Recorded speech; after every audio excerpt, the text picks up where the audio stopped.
You're listening to HowStreet.com radio, available online at TalkDigitalNetwork.com. Welcome to HowStreet.com radio, the online source for market opinions. Here is Jim Goddard. My guest is Mike Swanson from WallStreetWindow.com. Welcome to the show, Mike. Hi, how are you doing? I'm doing great. The number one topic, of course, financially, low and lower oil prices. The question people ask me is, how low can they go? And if they do hit record lows, how long will they stay there? Well, I have no idea how far it's going to drop, but I don't think, I think it's going to be a while before they go back up. And one thing about oil, it is on a lot of people's minds. In fact, in the United States, according to data from Ameritrade, small investors of brokerage accounts have been trying to actually buy energy and oil stocks with the idea that, since they've fallen, that they got to be a bargain and you can get a dividend. However, in fact, these are the most popular trades in Ameritrade over the past couple of weeks. However, I think these people are way too early.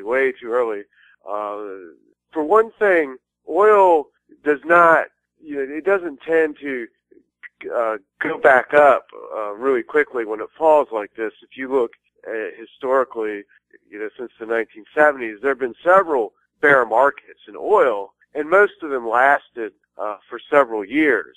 There's one that ended in 1999 that was going on for a couple of years. There's one, of course, in the mid 80s, and both those oil bear markets really devastated the oil industry, especially the one in the 80s. A lot of real estate companies in Texas, in fact, even went under as the economy there soured. And to me, it looks as if oil is really in the same position that gold was in 2012. It broke a support level, fell really hard, and it's taken a long time for gold to finally turn around. It's been 3 years since 2012. So this oil thing, it could be 2-3 years before it really turns around. Now, I do think it's not going to go down for 2 or 3 years. It'll probably bottom out somewhere. It could even do it at $40 a barrel, but I don't know. But once it does, it'll probably just drift around and not really do too much for a long time. And that, just by itself, will really hurt energy stocks because a lot of these stocks are dependent upon higher oil prices to be profitable, and particularly the so-called fracking stocks in the Midwest, which in fact is part of the reason why oil is dropping, which people need to take in consideration. And that's Saudi Arabia has purposely allowed the price of oil to drop. And if you read comments from the Saudi oil minister, they just deliberately are doing this because they want to destroy much of the American fracking industry to eliminate that competition from the marketplace. And that's a force I'm not willing to put my money to fight against, and I don't think anyone else should. I don't like these people myself. I don't like these Saudi princes and these oil people. I think it's a despicable, in fact, government over there, but I'm not going to try to fight it. I can't, and I don't think any of us can. We just have to recognize that reality and realize there's a good to it. When you go to the gas pump, you can enjoy the lower price you pay, but I'm not going to lose money trying to invest in that now. But one day it'll be a great investment, though. And one thing I want to remark about the oil is that if you look at the Commitment of Traders report, which measures what people are doing in the futures market, it breaks up the players into large commercial people who use it for hedging. They tend to short contracts to hedge their production, lock in prices, and they tend to be correct in the long run. Well, they built a record short position in the summer before oil even started to drop, and they still hold the bulk of that position. So that's something I'm watching to try to figure out when we really are at a bottom, but that indicates we're nowhere close or a turnaround. I'm wondering, I saw a study Of course, the numbers will change, but they said the average family with the lower gasoline prices is going to save $1,500 this year. Is that money they could use to invest wisely elsewhere? I would think so. Pay their bills down or their credit or put it in some other sector, the stock market. I think that would be wonderful. Are there any hot new areas of investment this year because all of a sudden the energy sector has lost its luster? Are things like Apple or the high-tech companies still something attractive? I don't know. The bull market's going on. This is the 5th year of it. And so far this year, these have been bad stocks year to date, and they've done poorly. And the stock market as a whole is starting to move up and down in a much more volatile manner than we've frankly seen in years.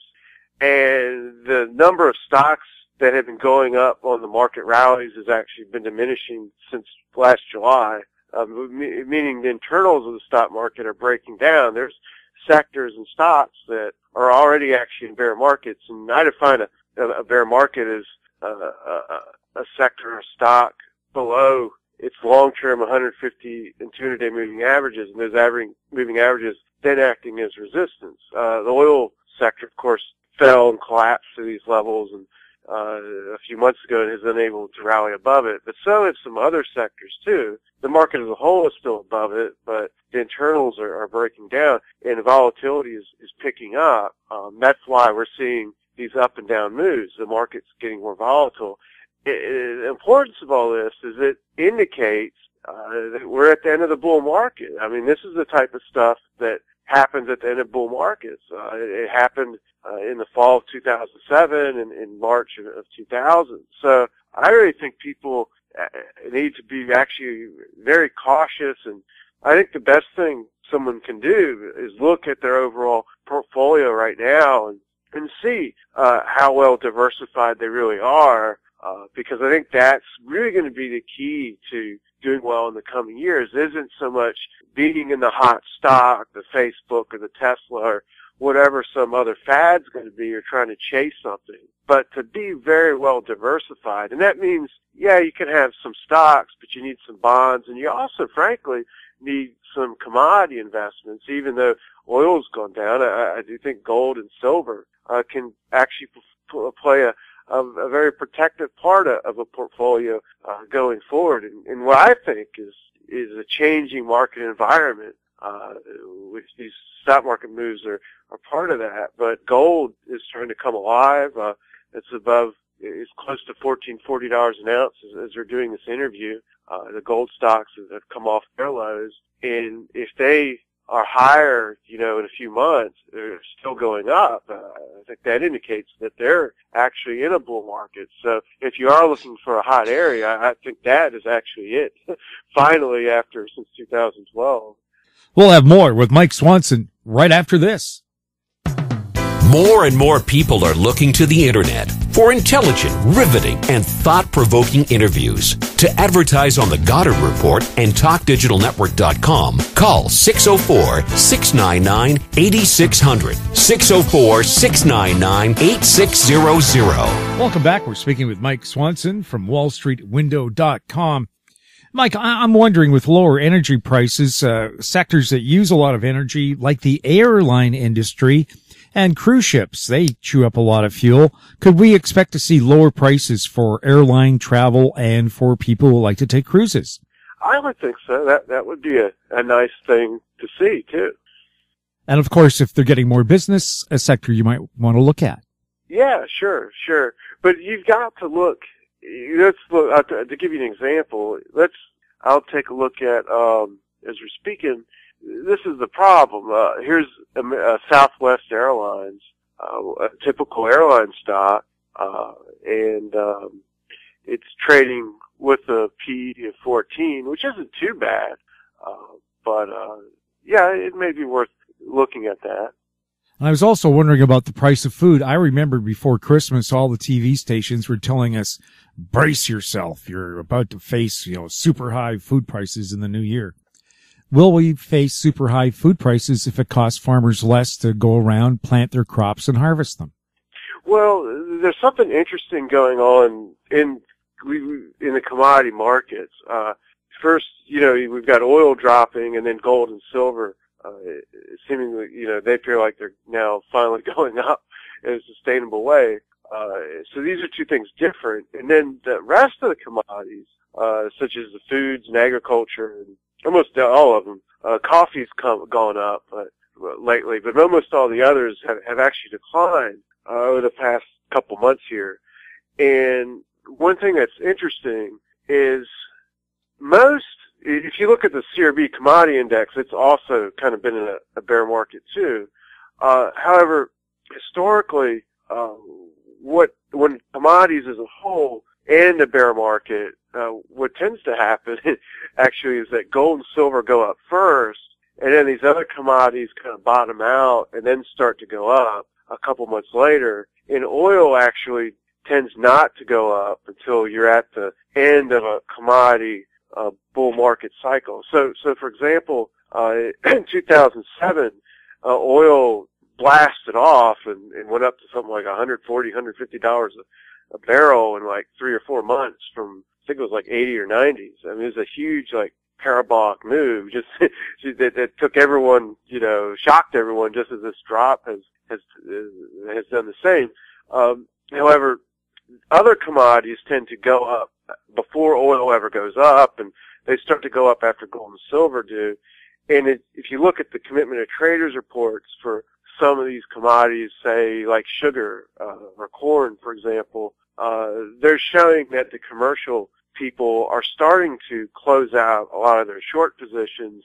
And then at the same time, if you read stories about these different commodities, almost all of them talk about an oversupply and, and all these low prices and how it's difficult for farmers now, and some of them are just going out of business. And I mean, some of the stories are really so dire, it's almost hard to believe. To give you an example, cotton prices have gone down to around 60 cents a pound, and the prices are so low for cotton and the oversupply is so large that the United States makes the most cotton in the world.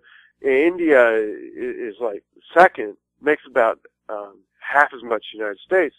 But I was reading some stories that the Indian farmers or cotton growers are protesting and asking the government to come and take action and do something to make the prices go back up, because they're literally unable to live anymore off these low prices. And one group of this is so crazy and sad, but one group of these cotton farmers lodged a protest against one of the civil authorities, and they had a demonstration, and one of them actually, this is so crazy, but one of them actually got in front of a building and burned himself on fire, like one of those monks did back in the Vietnam War, demanding higher cotton prices. I mean, from a contrarian standpoint, I mean, that's not a sign of a bottom. I don't know what is how terrible it is. But the point is, on tops in the commodity market, you usually hear how there's no supply and not enough production, and all of a sudden people start to get into business to create that production. And on the bottoms, you hear the opposite: oversupply, and no one can make any money, so a lot of people just shut their operations down, and then there's less supply in the market. It's a slow process, but so we're seeing the type of news stories that you see at the bottom of many commodities, even though oil is taking a plunge here. I was going to say maybe the cotton farmers should get into kale and quinoa. Yeah, well, some of them will do something like that. They'll find something different to do, for sure. And my dad got out of wheat and started growing hay. So, he found a huge market. The cattle people are making good money now with the demand for beef. So why not feed the cows and the beefalo and the buffalo? Yeah, that makes sense to me. And it's easy to look after. You plant it and walk away. Yeah, just gotta come. What do you do? Harvest it twice a year. A few weeks ago, the Federal Reserve was saying, we're going to be hiking interest rates this spring. Do you think that's going to happen now? I really doubt it.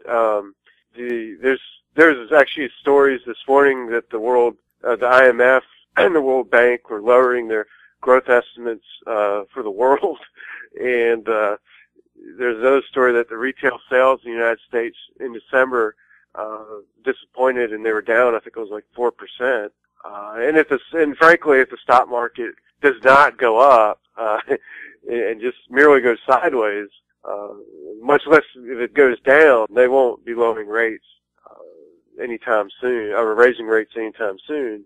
In fact, last October, the Dow fell 9% or so, and they leaked stories to CNBC that they would actually print more QE if the stock market continues to decline. So if the stock market continues to act unstable, I don't think they'll raise rates, and if it were to actually drop, they could actually print more money. So and if you look at the actual Fed fund futures estimates right now and what Wall Street people are saying, now they're kind of talking like, well, they might raise them not in the spring now, but maybe at the end of the year. So they're pushing out their estimates for when they'll do it anyway. What about this World Bank that the BRIC countries were going to start? Brazil, Russia, India, China. Is this thing off the ground, and will it have any impact on the current World Bank? Yeah, that's something that they're putting together. I haven't actually heard any news of it for the past couple of months, but it was a big story about a year ago, and it's still happening. And China and Russia are talking about this more and doing things. And I don't know what it'll do to the World Bank based in the United States, but in the long run, I don't mind it, to think that some countries can do things to help themselves now and not so much worry about, what these people in Washington, D.C. might do for them. Of course, you have to wonder with the falling price of oil, will Russia have any money to, contribute to this banking organization? Yeah, that's a really good point. I mean, the Russian stock market has really gotten crushed, and their currency crashed last month, so they're in a bit of a pickle too. That's, if oil isn't going to go up for a year or two, they're going to kind of be stuck for a while. Yeah, a friend of mine joked they should change the pronunciation of the ruble to rubble. Well, the thing about it, though, is the same. It wasn't as bad as this, but there was a rubble crisis in 2008, and that was the bottom for their stock market. So it took a year or two before it really started to go up. But the stock market there is so cheap that it is possible it's bottomed out. But I'm kind of interested in investing there, but I'm just watching. Still think it'll take some time before it really turns around. Mike, thanks a lot for chatting with us. Thank you. My guest has been Mike Swanson from wallstreetwindow.com. You can contact Mike by email by punching in wallstreetwindow@gmail.com.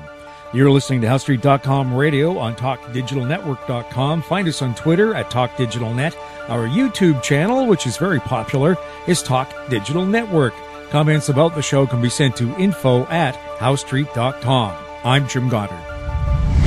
Comments made on HowStreet.com radio are an expression of opinion only and should not be construed in any matter whatsoever as recommendations to buy or sell any financial instrument at any time.